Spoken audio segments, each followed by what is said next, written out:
the special favor of Allah. Awliya Allah. The universe is the body and its soul. Awliya Allah.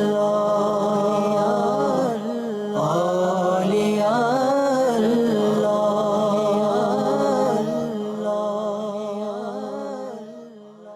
Alhamdulillahi Rabbil Alameen, wassalatu wassalamu ala Sayyidil Mursaleen.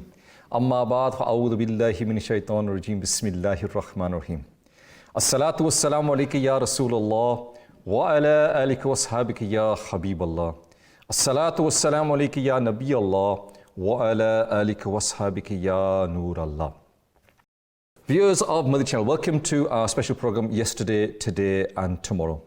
And in this program, we normally aim to learn from yesterday, learn from our past. And as Muslims, we have such a rich heritage. We have such a rich past, but unfortunately, we don't know much about it. Or we don't take it as being a valuable, rich heritage. We don't give it any value. We don't want to know about it because we think maybe it doesn't have any relevance to our lives today. But without a doubt, viewers of the channel, it does. We try to take something from yesterday to make a change today so we can have a better tomorrow. But viewers of the channel, normally, we try and talk a little bit about a life of an individual. But today, inshallah, we're going to talk about something specifically and about this specific act that is so widespread within our community that I was going to say that not any household will be saved from it, but I think we can possibly go as far as saying that maybe not anybody is saved from this act that we're going to talk about. Now, I'm going to give you an incident that took place in the time of the Prophet of Allah, sallallahu alaihi wasallam. It's narrated that Sayyidina Anas, radiyallahu ta'ala, he stated that the Prophet of Allah, sallallahu alaihi wasallam, once he ordered all of his companions to observe the fast. And he said to them, all of them, do not break the fast until I grant you permission. Now, normally the sun would set and they would all open the fast. But this particular time, in his infinite wisdom, the Prophet of Allah, sallallahu alaihi wasallam, said, do not break the fast until I give you permission. And hence, all of the companions fasted, and once by one, they all came to the Prophet of Allah, sallallahu alaihi wasallam, and one by one, they said, Ya Rasulullah, sallallahu alaihi wasallam, I have fasted, please give me permission to open my fast. Now, one person, he came, and he said, Ya Rasulullah, sallallahu alaihi wasallam, there are two women in my household, and out of modesty, they didn't want to come out to the house, they did not want to come here, and they've asked me to ask you on their behalf if they can break the fast. Now, the Prophet of Allah, sallallahu alaihi wasallam, he turned his blessed face away. He didn't listen to him. Now, this person didn't realize what was happening. And the second time he said, Ya Rasulullah, sallallahu alaihi wasallam, there are two people here in my household. They have asked me. And again, he turned his face away. The third time that this person said to the Prophet of Allah, sallallahu alaihi wasallam, there are two women in my household. They have fasted today. Ya Rasulullah, sallallahu alaihi wasallam, upon your command, I have come here to ask your permission so that they can break the fast. And the Prophet of Allah, sallallahu alaihi wasallam, said, they have not observed the fast. What type of fast have they observed? They've been eating flesh of the people all day. Go and tell them to throw up, to be sick, and you'll see if they have observed the fast. Now the companion, he was confused, he did not know. And he went home and he went to the women and he gave the command of the Prophet of Allah, sallallahu alaihi wasallam, that both of them were to vomit, were to be sick. And when they vomited, they were sick, they threw up coagulated blood. And the companion went to the Prophet of Allah, sallallahu alaihi wasallam, and told him that they threw up blood and pieces of flesh. And the Prophet of Allah, sallallahu alaihi wasallam, when he heard about this, he said, by the one whose power is in my soul, if that had remained in their stomachs, the hellfire would have devoured them, because they had committed backbiting all day long. That's what they were doing. In another narration, it is stated that the Prophet of Allah, sallallahu alaihi wasallam, turned his face away and he called them to him. He called these two women to him and he made them fast. And when they made them be sick, and when they were sick and coagulated blood, pieces of flesh, blood all came up, again he said to them that you have been backbiting. You have been eating the flesh of your brother.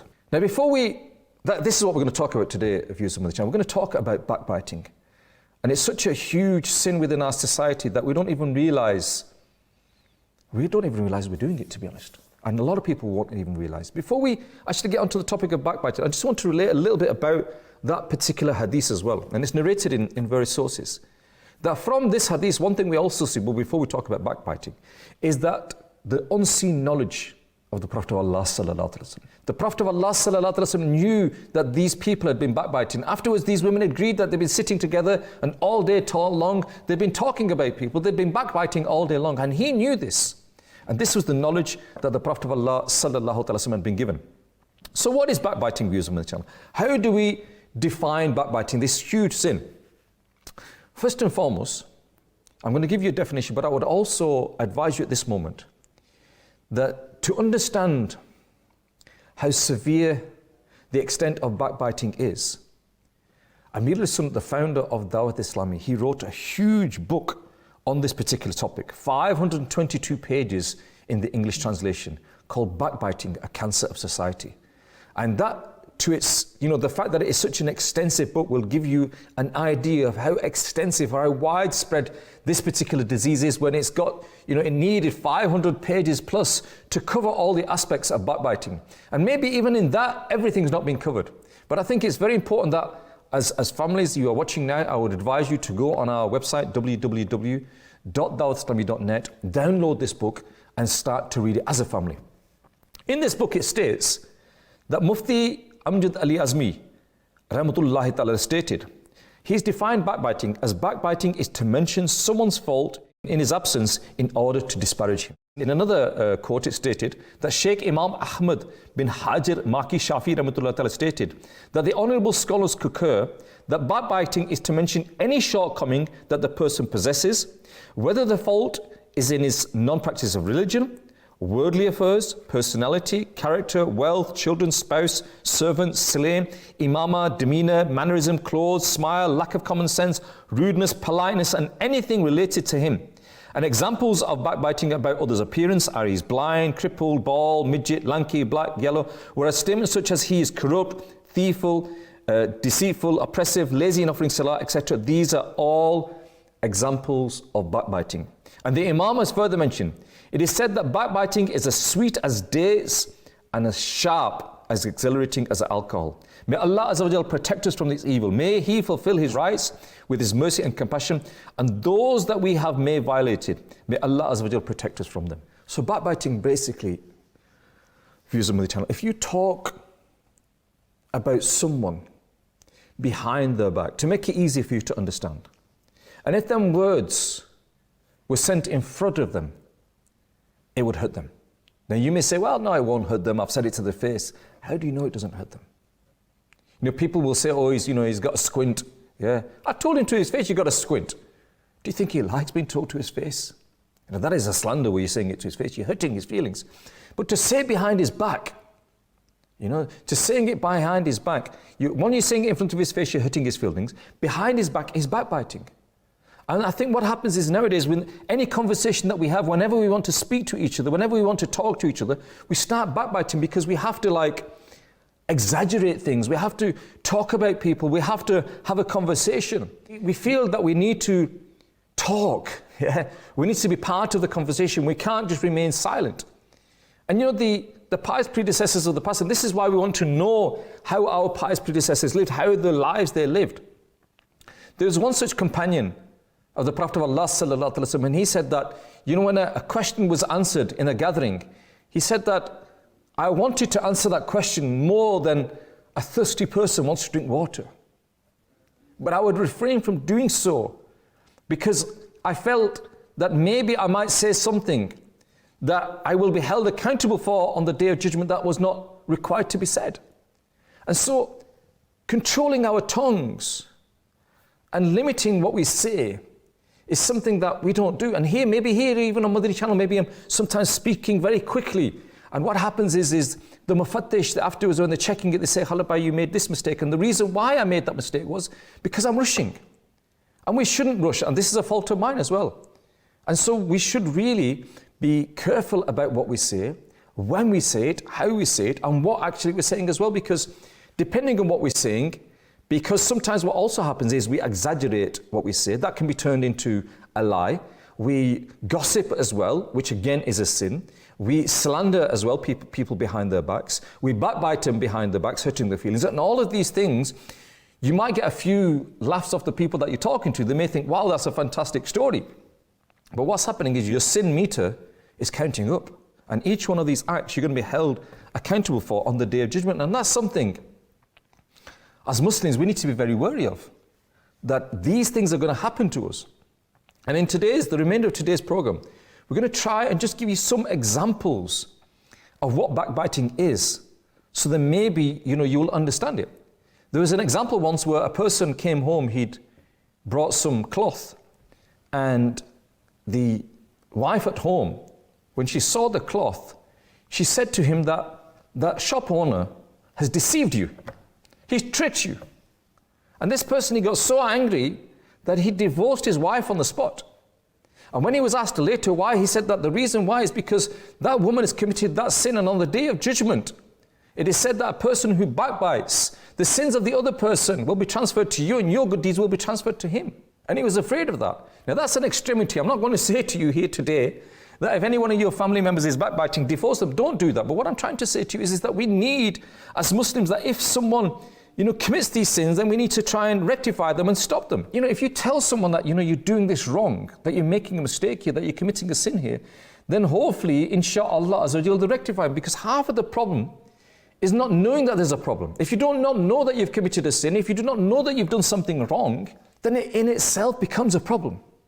And this is where, as Muslims, we need to educate ourselves. We need to be aware of the sins of society. It's not enough to just close your blinkers and say, well, I didn't know. Well, no, I'm sorry, that's not good enough. It is your responsibility to know.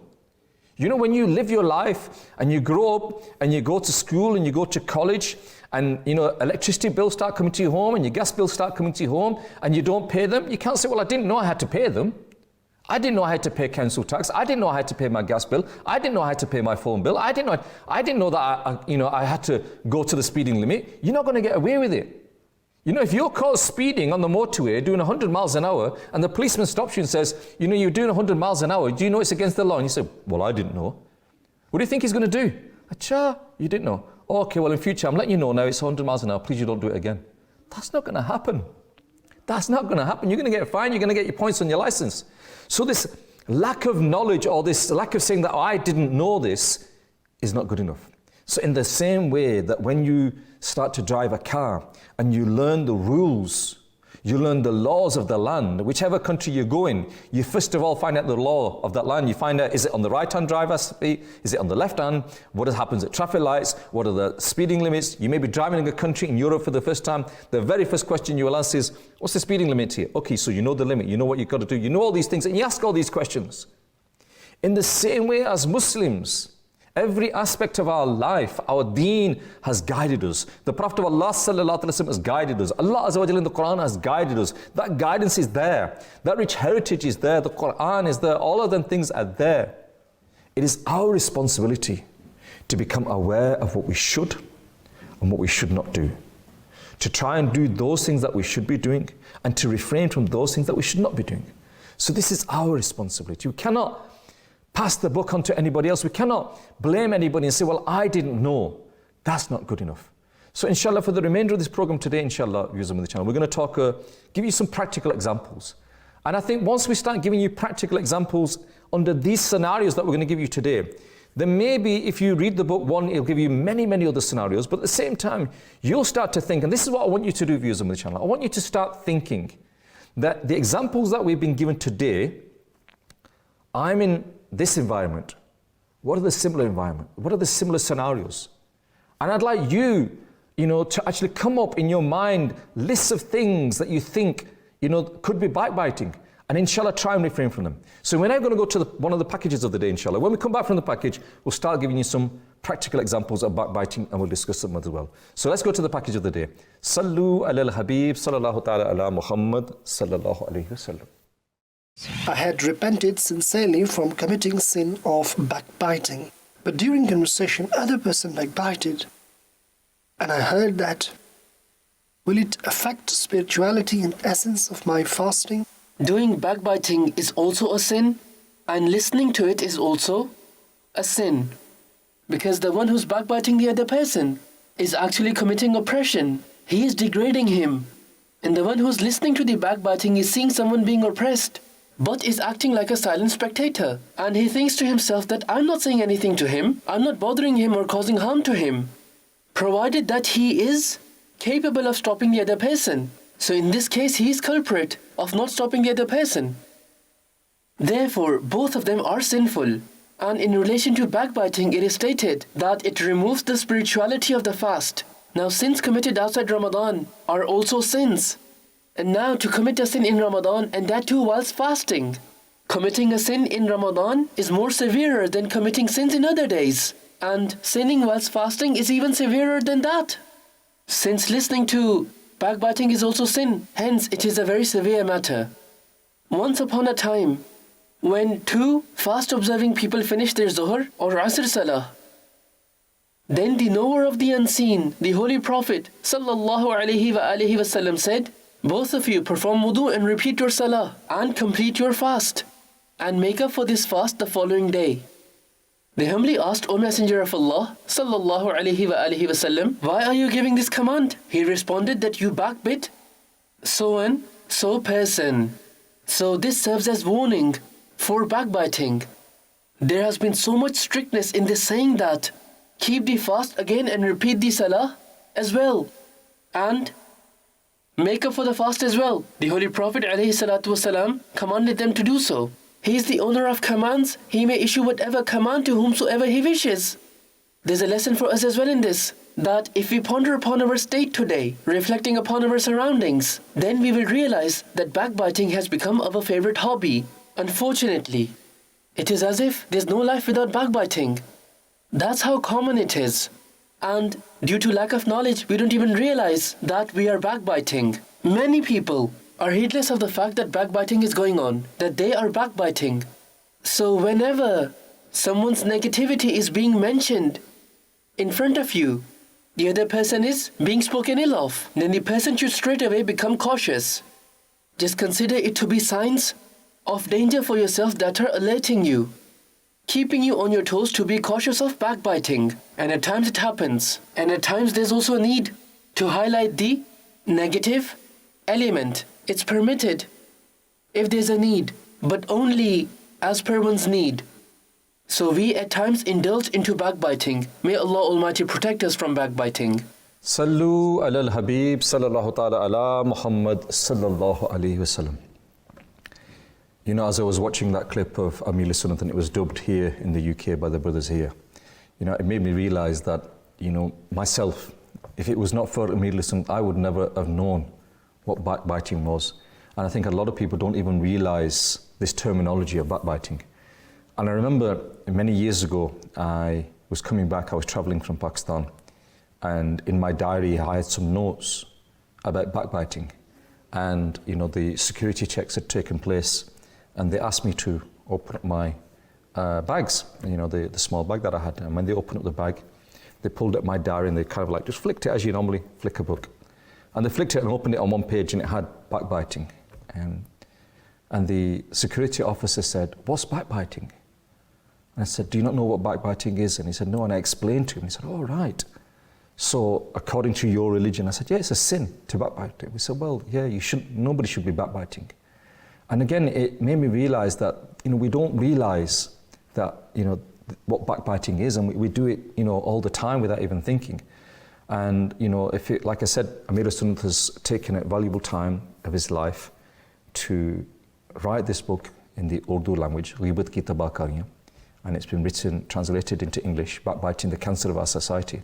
And like I said, I would advise you to please download that book, buy that book, and try reading it. Even if you know, just skip through it and read, you know, when it has many examples. And we're going to quote some, you know, examples of you know, the one that we're going to talk to you straight away is like examples of, you know, committed against businessmen, because we had that example earlier on where someone had, you know, brought the material and said that you deceived him, and that was classed as backbiting.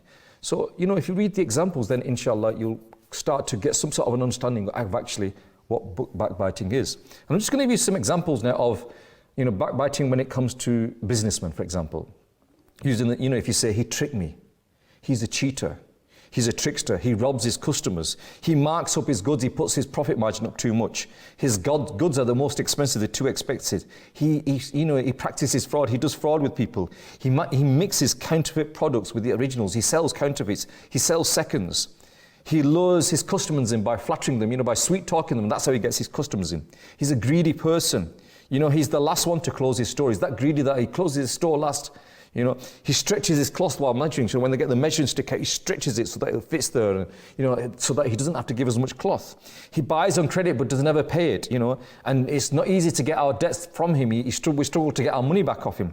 He takes interest. He knows many people he has cheated. He swears false oaths. He makes these false oaths. Now, all of these are examples. And very, very quickly though, we just mentioned just some examples of what backbiting is. Now, how many of us have used some of them, he was a bit dodgy, that place. That shopkeeper was a bit dodgy with me. Or if we get something and we bring it home and, you buy material and there's a mark on it. Now, genuinely, the owner of the shop, when he was measuring the material, he did not see that mark. You've now seen that mark. And what do? Oh, you know what? He hid it from us. He didn't show that to us on purpose. And because of that, we've got this material now. He sold us second goods. I'm never going to go back to him again. I'm going to go back to him tomorrow. So if you'd not said any of that, and had you gone back to him and said to him, look, brother, we saw this marked, it's ripped or whatever, then that would have been different. But you've already backbiting him by saying to him that, he did it. He was a fraud and he was a swindler. He did this. Now, my question to you before we continue is, when you say these sort of things about anything behind their back, for example, the example I just given you, that you bought something, you come home, you find out there's a mark on it, it's got a little mark on it, a thread's come out, or whatever it is, and you make these statements about him, that he's tricked you, what have you achieved? What have you gained by making them statements? What power have you gained? What status have you gained? What wealth have you gained? Have you gained anything? No. You've gained a huge burden of sins, to the extent backbiting is like eating the flesh of your brother. Allah Azza wa Jalla says this in the Quran. So this is what you've gained. You've gained all of these sins. You've gained the fact that it is such a grave sin. And you in that example with the Prophet of Allah sallallahu alaihi wasallam said about them women, that if that flesh had stayed inside their stomach, then the fire of hell would have burned them. But if you thought positively about them, there's a mark on this material, maybe you didn't realize. And then you can, because you've now got a soft heart, well, it's not that bad, is it? We'll keep it, Or maybe he didn't see it. I'll take it back to him in the morning and I'll ask him and see if he'll exchange it for us. Maybe he didn't realize. Now tell me, what have you gained? Or what have you lost, rather? What have you lost now? By having a good impression on someone. By having this good impression on someone, what have you lost? Nothing. In fact, what you have gained is you've thought positively about your fellow Muslim brother, which is what we should be doing. We should be thinking positive about each other. Instead of thinking negative about each other, that whatever they do, it's wrong, we should always think positive about them. So by thinking positive about that brother, you've not lost anything. So to some of brothers and sisters that are watching Madani Channel now, to think negative about someone, you gain nothing and you lose a lot. To think positive about someone, you don't lose anything and you gain a lot. So it's up to you what you want to do. And I think that should be a rule, not just about backbiting we're talking about today, but generally. You see someone driving a nice car and automatically you'll backbite him. Oh, yeah. I know where he got the money to buy that car from. Yeah. Well dodgy, man. Well dodgy. Yeah, he's driving that sports car. Well dodgy. And you realize. I remember seeing a documentary once about how a lot of young lads have sports cars and they spend a lot of money on their cars. And generally people think, oh, that must be drug money, that must be this, that must be that. And then when you sit down with them and you speak to them and say, how is it you can afford this car? Oh, look, brother, alhamdulillah, I live at home with my mum and dad. Don't have to pay any rent, and I buy a little bit of groceries once in a while and that's about it. I'm living free. So I've got all of this money that I'm earning, every penny that I'm earning, I can spend it on myself. Now he's earned it in a halal way. He's staying at home with his mother and father. What is wrong if he has a nice car? What is wrong if his car's souped up or whatever you want to call it? It's got all this customization on it. But for us to think, oh, it's drug money, we have committed a sin. So we should be very careful about what we say, how we say, where we say.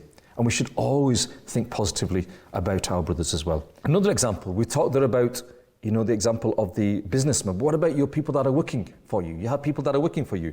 You could say, oh, You might make a comment, oh, he's lazy, he's idle, he takes too many days off for no reason, he eats haram, this person, he steals goods from our store without any proof, he's just passing the time here, he's taking his time, he's always on the phone, he's ill-tempered, he becomes angry over everything, little thing, he's stupid, he's insane, he does not know how to deal with customers. These are all things, he comes in late, he leaves early, all of these things when you say about someone behind their back, then this is backbiting. Even if they are true, even if he comes in late, even if he leaves early, even if he's arrogant with your customers, even if he is work shy, even if he is lazy, all of them things might be true, but the fact that you're saying these things behind the person's back, this is backbiting. And this is where, again, we need to be careful. If you feel that someone is doing something wrong, yesterday, some brothers came to me and they were not happy with another brother. And, he's not doing as we were hoping, he's not doing this. And the first thing I said to them was, okay, have you spoken to the brother? Have you spoken to him and told him that, look, our expectations of you are this and you're doing this? Has anybody spoken to him? And they said, no. I said, well, that's the first thing that we should be doing. That is the first thing that we should be doing. We should not be telling other people that fall, oh, he's lazy, he comes in late. Speak to the person. Talk to the person. A Muslim should be like a mirror to another Muslim. You know what is a mirror? A mirror is that when you stand in front of the mirror and you look in the mirror, it tells you that your beard is not right, this is not right, we stand in front of the mirror and we check out our Imam Sharif, mashallah. Here we have the cameraman here, and as soon as I come in, they're like a mirror to me. Yeah? Because they say, oh brother, your Imam Sharif's not right, your Imam Sharif's not, this is not right. And they're like a mirror to me, yeah? They tell me. But what they don't do is, they don't leave the studio, go down the street and say, you know what, brother came into the studio, his Imam Sharif was a mess. Yeah? His Imam Sharif was like that. They tell me. They don't tell others. And this is what we make this mistake when we see a fault in someone. Instead of trying to rectify them, we use it, we store it as our gossip bank. Yeah, we have a little gossip bank. We store it in our gossip bank. We wait for an opportunity. We're in a crowd and say, oh, you know what? I saw that brother the other day. He was like this. You know what? I saw that brother the other day and he doesn't even know how to put Imam Sharif on properly. You know what? I saw that brother the other day. And he was even trying to get on the TV and he didn't know how to put Imam Sharif on properly. Oh, he was like this, he was like that. These are the sort of things that are backbiting. A Muslim is a mirror to another Muslim. If we remember that formula, and we remember the formula earlier on about always speaking or always thinking positive about people, then inshallah, a lot of these problems will disappear.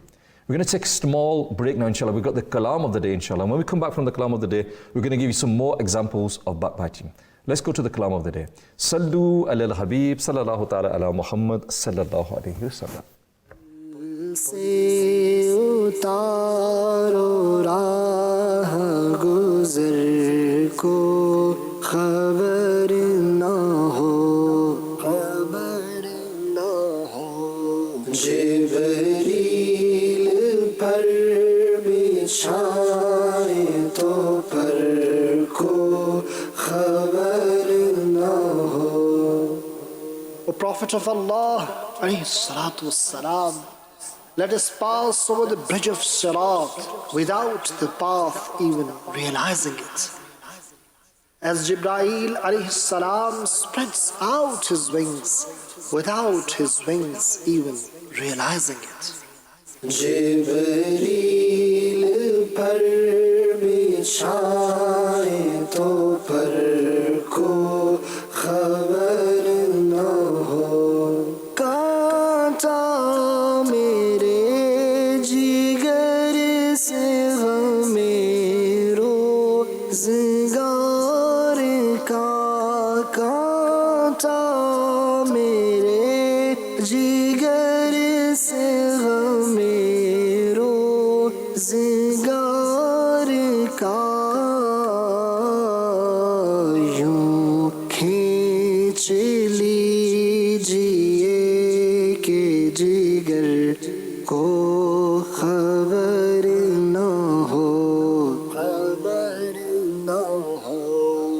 Worries of livelihood have been thrown in my side. Pull this thorn out of my heart without my heart even realizing it. Jibreel par bichhaye to par ko khabar na ho. Faryad ummati jo kare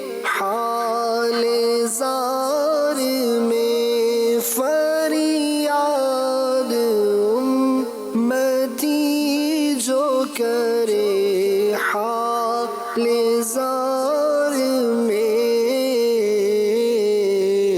ممکن نہیں کہ خیر بشر کو خبر نہ ہو.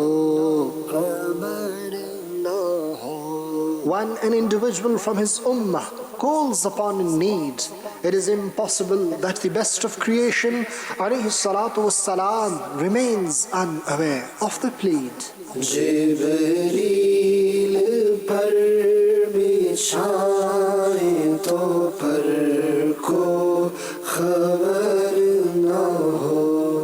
Aisa guma de ki vila mein khuda mein, aisa guma de unki vila mein khuda mein dhoonda kare par apni khabar ko خبر نہ ہو. May Allah make us lost in the love of His beloved alayhi salatu wassalam, to the extent that our conscience searches for itself but unable to find it. Jibreel par bichhaye to par ko khabar na ho. سوا رضا کوئی حامی نہیں جہاں، ان کے سوا رضا کوئی حامی نہیں جہاں. گزرا کرے سر پہ پیدر کو خبر نہ ہو.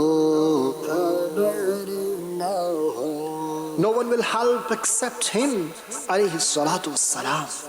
On the day of reckoning, even father will not aid his son in trouble, trembling. Jibreel par bichhaye to par ko خبر نہ ہو. صلو علی الحبیب صلی اللہ تعالی علی محمد صلی اللہ علیہ وسلم. Viewers of Madani Channel, you're watching Yesterday, Today and Tomorrow, this special program, and today we're talking about a sin that has been classed as the cancer of society, backbiting. This month has written a beautiful book. It's been translated and it's called, coincidentally, Backbiting, the Cancer of Society. And it's something that we need to become aware of. Before the break, we mentioned some examples of how a businessman would be backbiting, or how people would backbite against businessmen, how they would backbite against employees as well. And we're just going to give you some more examples for the remainder of this program, just to open up our minds and make us think about, am I? Do I? When do I? And also give you examples that you become aware that when you're sitting, because if you're not aware of the symptoms, you're not going to see the problem. So we need to educate ourselves to such an extent that if we're sitting in a gathering, as the Middle Sunnah mentioned earlier on, when you're sitting in a gathering and people start backbiting, you can back off. If someone commits a sin, then try and stop them. Stop them physically with your hand. If you can't stop them with your hand, stop them with your tongue, or at least in your heart feel that this is wrong. Now, unless you know that that sin has been committed, you will not know that this is wrong. So if a sin's committed, stop it with your hand, with your tongue, or at least in your heart. And this is, they said, the lowest sign of Iman. But we need to know that that sin's been committed. So now we're going to give you another example of another area where, unfortunately, backbiting happens. And this is where we are sitting in a gathering, and we're talking amongst ourselves, and one person gets up and leaves the gathering. And someone will say, oh, shukr, good, he's gone. I'm glad he's gone from the gathering. I had enough of him. And someone might say, oh, we were bored of his company. I'm glad he's gone as well. And another person says, oh, he just argues for the sake of it, It's either his way or the highway. He doesn't listen to anybody. He doesn't listen to anybody. He thinks he knows it all. Take his talk as a grain of salt. Don't give any value to what he's just said. Ignore it. And he's always looking for a reason to burst into laughter. Yeah, he's so full of himself. He is stubborn. And you say to us, oh, may Allah save us from these individuals who have just left the gathering. Shukr, he's gone. Oh, he's such a big mouth. He talks so much.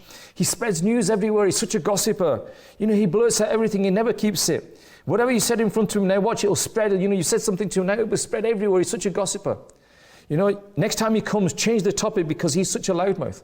All of these things and more. And as you're listening to these, you can probably think of more. All of these are classed as backbiting. They're all acts of backbiting, that when you talk about someone that someone's coming to the gathering and you say, oh, he's coming now, so make sure you don't talk about this because this guy is a dodgy guy. He'll spread the news. No, don't talk about him, Don't do this, don't this. Oh, don't argue with him, don't do it. These are all things that if they're said with the wrong intention, and I come back, we've said it many, many times, if they're said with the wrong intention, then they can be classed as backbiting. For example, someone's coming into the gathering, he's coming, and he's very, very argumentative. At the least thing, you'll get very angry. Or if you talk about a certain topic, he'll get very, very angry about it, and he'll get abusive about it. So what you're trying to do is you're trying to save all the people at the gathering. You say, you know what, don't talk about this, yeah. He's very touchy when it comes to football, or he's very touchy when it comes to cricket, or he's very touchy when it comes to politics. So avoid these topics, whilst he's here, because, it's very emotional about it. Now, your intention there is to keep the gathering calm, cool, collected, and everybody, be comfortable in that gathering. And that's your intention. But if your intention is, this guy that's coming is a bit of a loudmouth, he's a bit of a gossiper, he tells loads of lies, so don't listen to what he's saying, and all these sort of things. Again, these sort of things are backbiting. These sort of things are backbiting. And so we need to be very, very, very careful. And like I said, a lot of these things can be true. A lot of you could say, he could be a liar, he could be a gossip, but the fact that you're saying it behind his back, you are backbiting. And that is the scary thing, that you could be saying something about someone that's true. You can say, oh, he's such a lanky person, isn't he? Yeah. Now that person, if he heard it, he might not like it. He's so fat, that person. Yeah. Them clothes that he's wearing, they're so, 10-year-old clothes. Them jeans went out of fashion when I was a kid. Have you ever seen anybody wear jeans like that? That t-shirt, I can remember my dad used to wear a t-shirt like that. Them trainers, oh, who would wear them trainers nowadays? I would never wear them trainers. Would you wear them trainers? I'd never been set dead in them trainers. All of these things that you're saying about that person, they are backbiting. Because one, he might be happy with what he's wearing. Two, he might not be able to afford anything more. But the fact, what have you gained? Nothing. Talking about his trainers, talking about his socks, talking about his jeans, talking about his t-shirt, talking about his hairstyle, all that hairstyle, it's so 90s, yeah? I've never seen anybody have that hairstyle for 20 years now. I remember seeing pictures of my dad having a hairstyle like that. Yeah, my uncle had a hairstyle like that once, and taking the mick out of him behind the back. All of this and more is backbiting. And we don't realise it. Commenting on people's clothes, commenting on people's cars, saying, oh, look at that car that he's had, yeah. I can't believe that car got an MOT. That is well dodgy, that car. See what model it is? What a banger. Scrapyards had refused that car. I know scrapyards wouldn't even take that car. It's that bad. Yeah. The only thing you can do with that car is weigh in and crush the metal. Backbiting, backbiting, backbiting. Have you seen how slow his car is? Yeah. All of us have got sports cars. Have you seen his car? 0 to 60 in 60 minutes. Yeah. Backbiting. Backbiting. All of these things, we need to refrain from them. And we've been told that when it comes to people's transport, when it comes to people's clothes, when it comes to all of these things, if you say something, basically the simple formula is, you say something that if it was said to their face, it would hurt them, it's backbiting. You go to a wedding, you're at the wedding, and the food comes. Bit oily, isn't it, this food? Not many courses in this meal, is there? Actually, only chicken tikka? Are there not no kebab? Oh, God, I don't know. Too much salt in this, too much chili in this. The nan's a bit dry, isn't it? That sweet wasn't sweet enough, it wasn't sweet. Very small. They only brought out small trays. The service was rubbish as well. And they only served water. They didn't serve this, they didn't serve that. Or there was no tea afterwards, there was no ice cream afterwards, there was no this afterwards. And you complain and you say all these things to people on the table. Yeah, there's such a stingy person, this guy. Look at this place, yeah. Would you ever get your children married in this place? All of these are forms of backbiting. And be honest with yourself, how many times have you heard this? You know, just sitting at a wedding table. Just sitting at a wedding table, there's so many forms of backbiting. Talking about the food, talking about the venue, talking about the rishte, the girl's family, the boy's family. You might have come from the girl. That boy, you know, he's a bit dodgy, that guy. They've made a mistake. You watch, you see.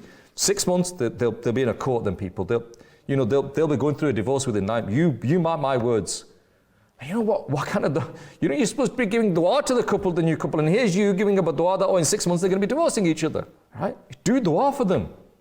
That Allah, whatever the weaknesses are, whatever the shortcomings are, Ya Allah, forgive them and bring love and harmony to them. And you're doing a dua that, I know they're going to be in a divorce court in 9 months' time. You mark my words, yeah?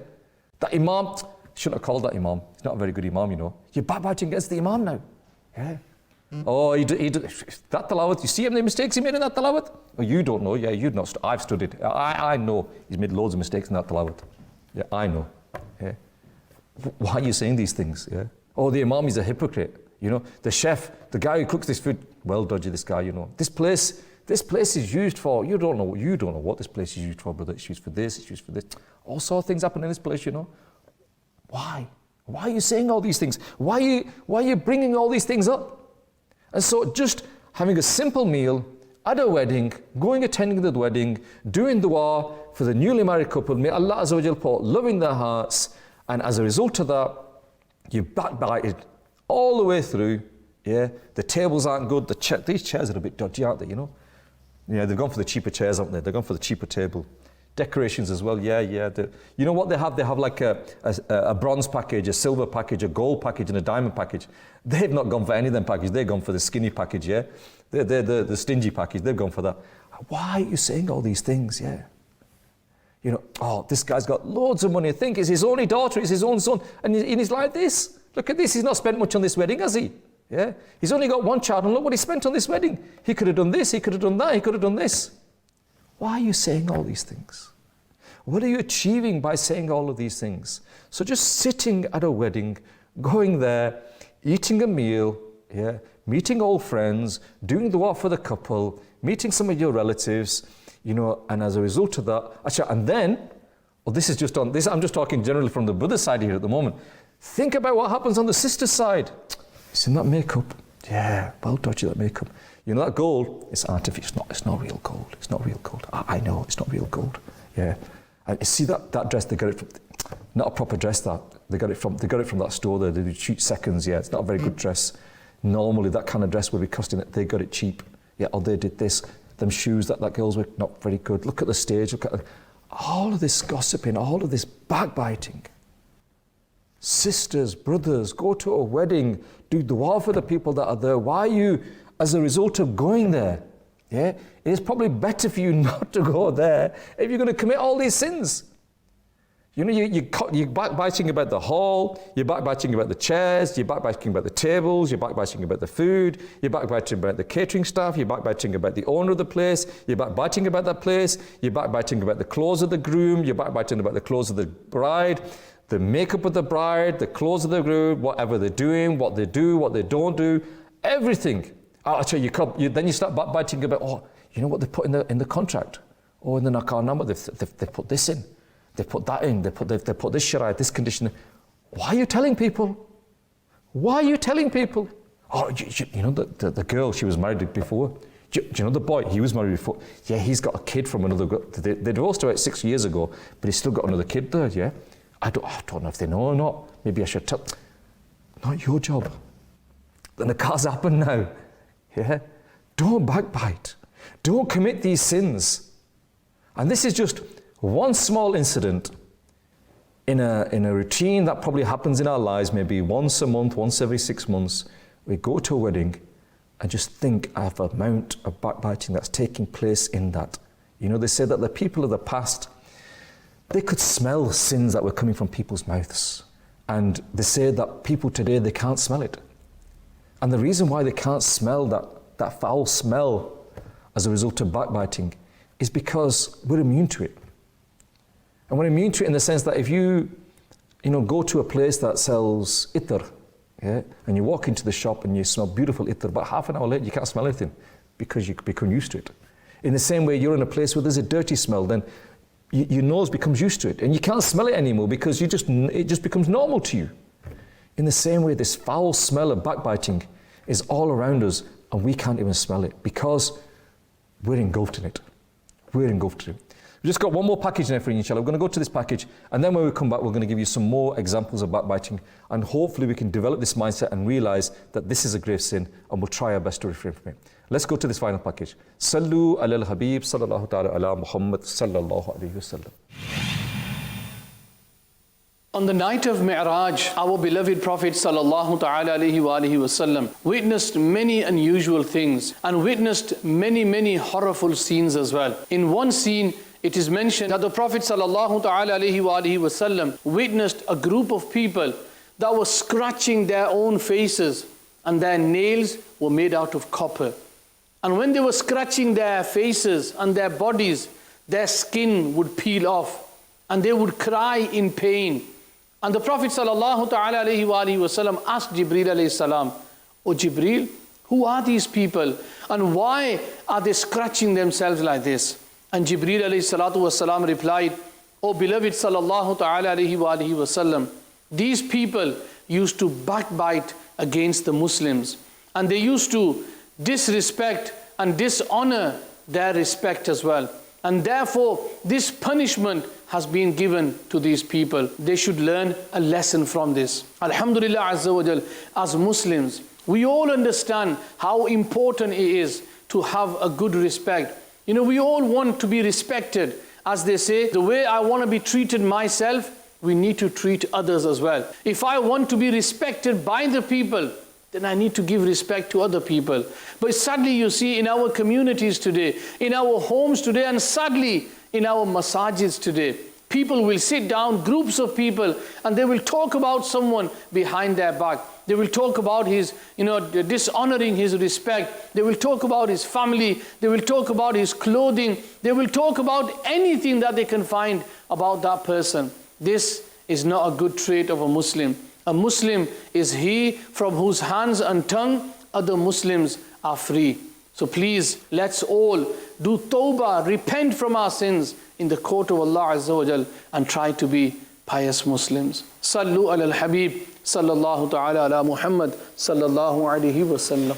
MashaAllah, Hafiz Rafaq with a clip with regarding, and he mentioned the punishment, one of the punishments that we could face in the hellfire. And I think as well, again, as Muslims, we do not realize how severe the punishment of the hellfire is.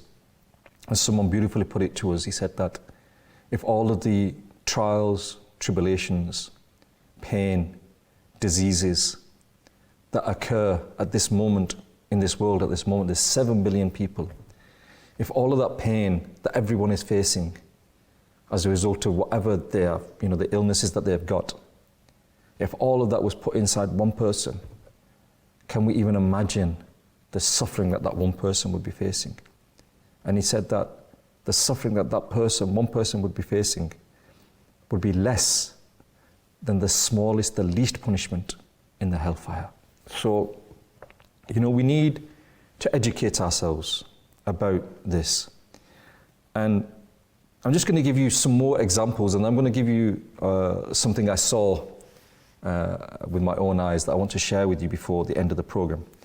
We mentioned in the previous example about weddings where, unfortunately some of our sisters, they also backbite as well. And unfortunately, our sisters, when they're sitting in a gathering, they will backbite in the same way that brothers will, but they will go in some ways a step further as well. And I'll give you the example, oh, she's divorced.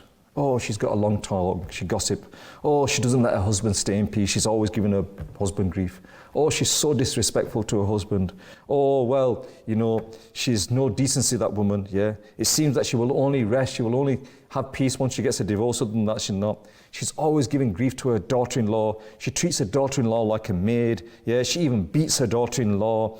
She starves her daughter-in-law, or even though her daughter-in-law was sick, she didn't let her daughter have some rest. She quarrels with her neighbours. She's so irritable. She's snobbish because her husband's got a lot of money. She's become very snobbish. She yells at her children. She's so stingy. She acts poor, but she's got a lot of money. The girl is good-mannered, but because of her mother, her engagement was broken. Her mother caused this engagement to be broken.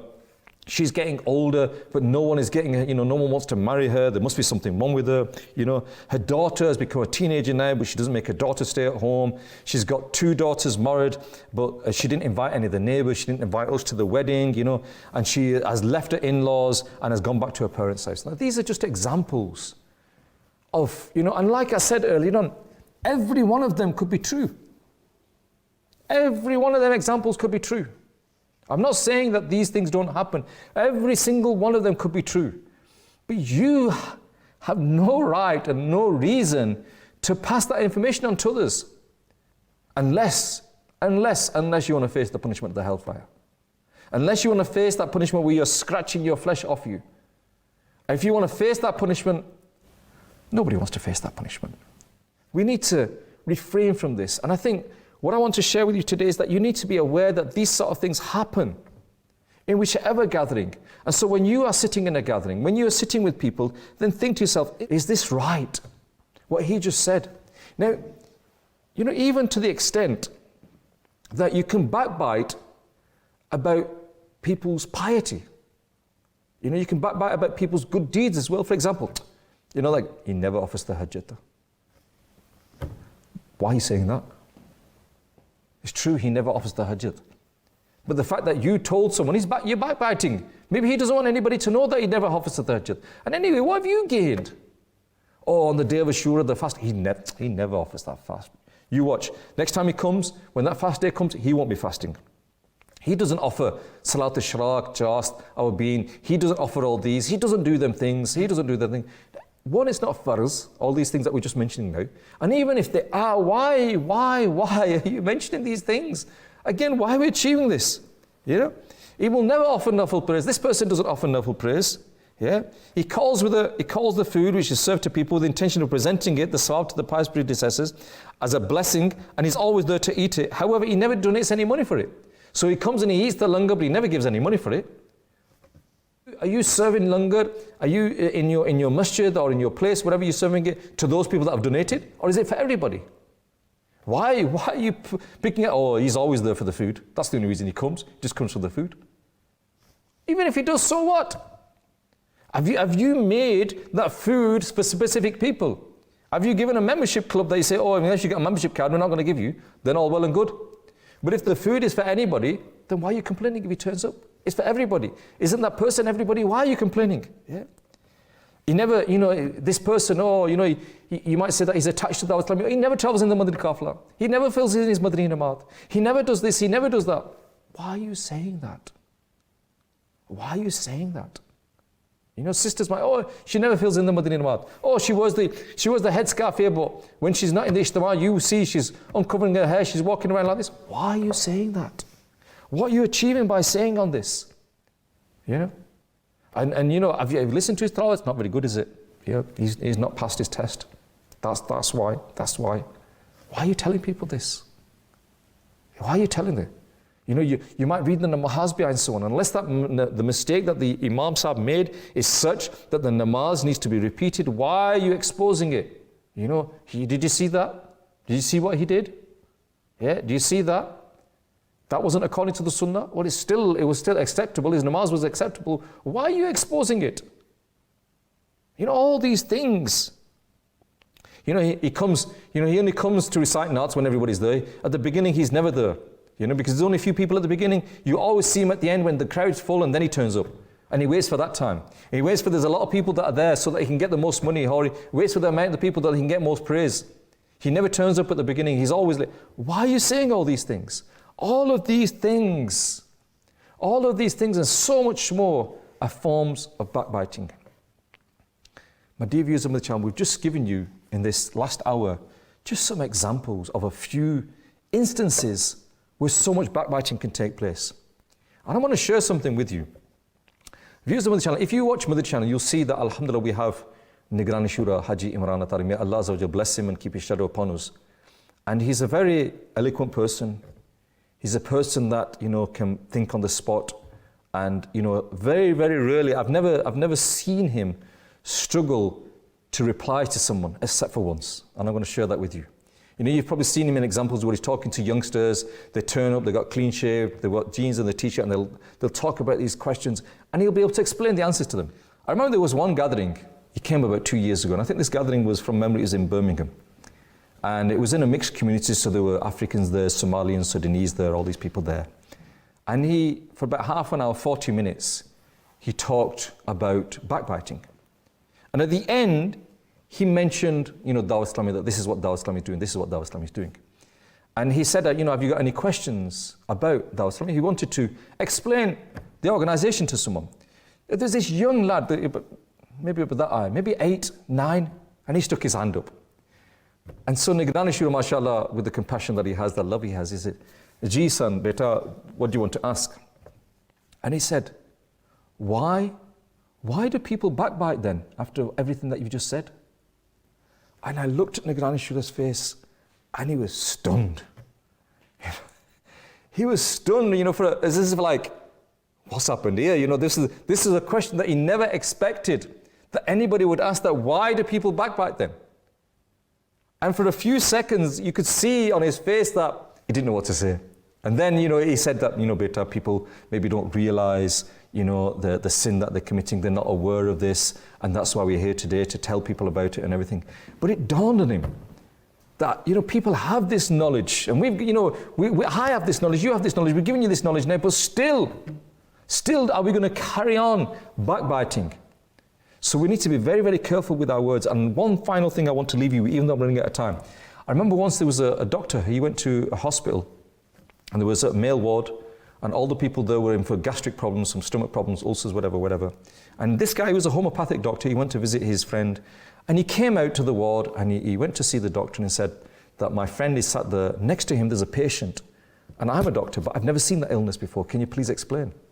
And he said, well, he's got a stomach ulcer. He said, no, he's got something else. What's he got? He said, well, he speaks like this one word at a time. And the doctor smiled. He said, no, he's not got an illness. That person, he is a Muslim, and he is aware that on the Day of Judgment, he will be held accountable for every single word he speaks. And because of that, he speaks one word, pauses, thinks, and speaks a word. I pray to Allah Azza wa Jalla, Allah give us the ability to think before we speak, to refrain from the sin of backbiting, to learn from the acts of our pious predecessors, to make a change in our lives today so that we can have a better tomorrow. You've been watching Yesterday, Today and Tomorrow on Madani Channel. Until the next time, keep watching Madani Channel. Sallu ala al-Habib sallallahu ta'ala ala Muhammad sallallahu alayhi wa sallam. The special favor of Allah.